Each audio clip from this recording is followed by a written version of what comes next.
Eu já começo o programa de hoje falando sobre o assunto da semana passada, um assunto muito triste. Uma semana atrás, o jogador Tinga do Cruzeiro foi vítima de racismo por parte da torcida do Real Garcilaso do Peru. Vamos acompanhar só essas imagens.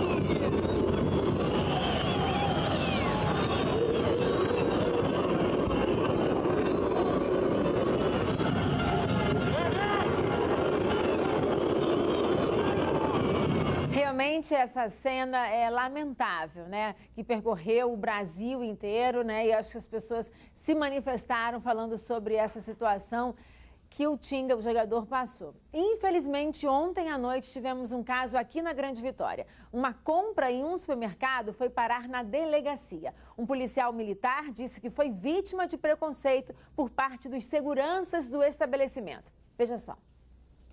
Vedou meu direito de ir e vir, me constrangeu como pessoa, como cidadão, pegou o artigo 5º e fez um papel higiênico. O desabafo feito pelo cabo da Polícia Militar, de 45 anos, é por causa do constrangimento que ele viveu nesta terça-feira. Ele escolheu essas 2 garrafas de vinho em um hipermercado, pagou por elas e, antes de sair do estabelecimento, foi ao banheiro. E foi neste momento que o problema dele começou. O cidadão vai me aborda dentro do banheiro, manda eu me despir, perguntou se eu tinha pago o vinho. Falei, paguei, tanto é que eu estou com a nota, com a sacola. Então. Aí ele mandou me despir, né, e passei esse constrangimento. O senhor acha assim que o senhor fez alguma coisa que pudesse gerar alguma suspeita? A única coisa que eu fiz foi pagar. Tá a nota fiscal aqui e eu ser feio, ser barrigudinho, ser baixinho e ser negro.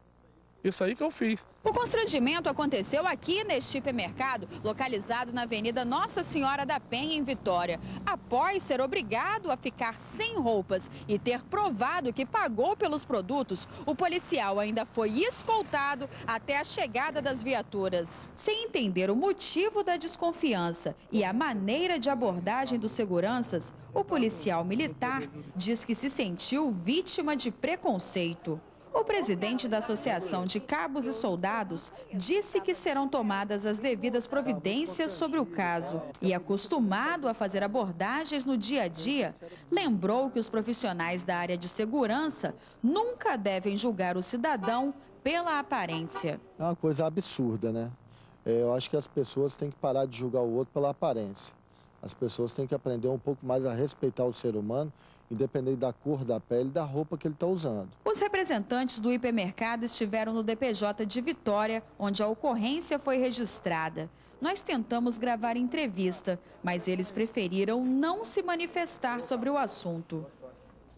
E em nota, o hipermercado negou as acusações. Informou que as imagens do circuito interno do estabelecimento mostram que entre o momento em que o PM saiu pela primeira vez da loja até o momento em que os policiais chegaram ao local, transcorreu cerca de 1 hora. A empresa afirma ainda que nesse período o PM entrou, circulou e saiu livremente da loja várias vezes. E de acordo com o hipermercado, as imagens estão à disposição da Justiça.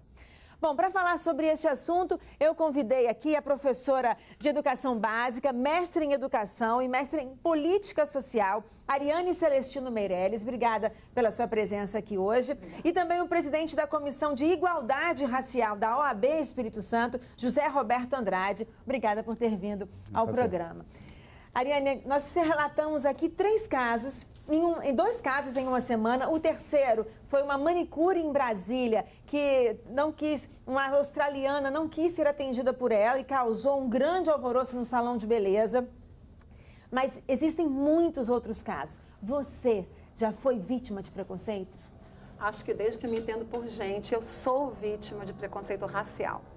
E eu tenho uma memória muito forte da infância, né? Primeira entrada na escola, a diretora da escola que eu estudava, em São Torquato, uma escola pública, me chamou de macaca, na turma.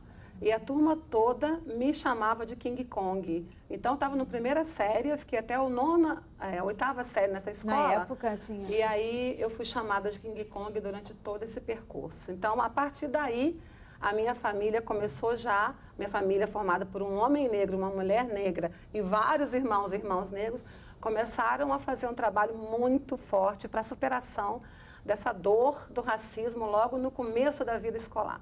E você hoje percebe ainda que as pessoas vítimas desse preconceito se ainda estão mais fortes para enfrentar ou ainda são fragilizadas porque tem uma grande parte da sociedade que não consegue olhar contra os olhos?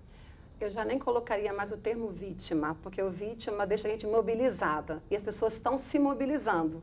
E é por isso que a gente vê tantas notícias como a gente está vendo agora. Essas questões raciais sempre foram muito presentes para nós aqui no nosso país, a vida inteira, desde a época do escravismo. Então, as pessoas hoje estão muito mais empoderadas a ponto de fazer reclamações, de querer justiça e querer igualdade de oportunidades. Por isso é que a gente vê mais, e já não colocaria mais vítima nesse sentido. Muitas crianças hoje já estão manifestando isso dentro da escola, não admitem mais determinados comportamentos. Por outro lado, existe ainda muito forte a questão do preconceito racial e da discriminação racial, que são termos diferentes que o nosso colega pode muito bem abordar sobre, né? E as pessoas têm se limitado a se expor tanto quando tem possibilidades racistas, mas que quando elas podem, fazem. E vou dar um pequeno exemplo. Viajando de avião de Brasília para cá, fui uma das últimas a entrar no avião. Um senhor ficou desesperado quando ele viu que aquele assento ao lado dele poderia ser ocupado por mim. Eu percebi pelo rosto dele. E quando eu ocupei o assento, ele se esquivou para me dizer com o corpo dele: eu não quero encostar em você. Isso é marcante, são coisas que o nosso olhar percebe, mas que não há palavras dizendo: você é uma negra, eu não quero você do meu lado. Então, esse tipo de racismo sutil acontece todo o tempo na nossa sociedade. E as pessoas, José Roberto, têm buscado os seus direitos, têm buscado, como a Ariane estava falando, quer dizer, que a família deu total apoio, quer dizer, as famílias estão também orientando seus filhos. E eu acho que aqui a gente está colocando aqui uma questão racial, mas aqui até uma senhora falou sobre ela é discriminada no ônibus por ser gorda, e mulheres que são discriminadas em vários tipos de trabalho. As pessoas estão buscando? Eu acho que as pessoas são mais conscientes.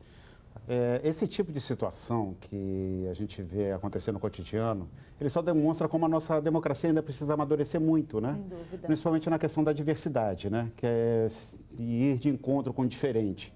Então, você tem esse tipo de discriminação não só de natureza étnico-racial, né? Você tem a homofobia, você tem o preconceito com as mulheres, né?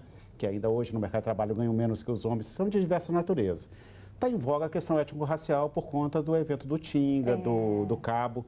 Isso não é, de forma nenhuma, uma situação de exceção. O Tinga já foi vítima desse mesmo preconceito. Vou lembrar aqui um fato. Em 2005, estava jogando Juventus Internacional. Tinga era volante do Internacional. E o Juventus, um time de Caxias do Sul, estava jogando no campo dele. Ele sofreu exatamente esse tipo de preconceito que ele sofreu no Brasil. Lá no Rio Grande do Sul, em Caxias do Sul. O Juventus, ele foi apenado com 200 mil de multa e perdeu o mando de campo de 2 jogos. Então, Por enquanto, a Conmebol não se pronunciou, né? A Conmebol não se pronunciou. Sobre É que importante se pronunciar. Né? É verdade, importante se pronunciar. é verdade. As pessoas estão esperando até por isso. Agora, na sociedade, isso passa muito pela educação e pela conscientização. Por isso que é importante uma lei que está há mais de 10 anos aprovada e que tem que ser implementada para mudar a consciência desde cedo nas crianças, que é a lei que incentiva o ensino da África, dos valores da cultura africana, os valores da diversidade, que é a 10.639. A gente vai continuar esse assunto. Eu vou para um rápido intervalo, mas é muito rápido. Você que está em casa pode participar, mande a sua pergunta e a sua opinião. Eu volto já.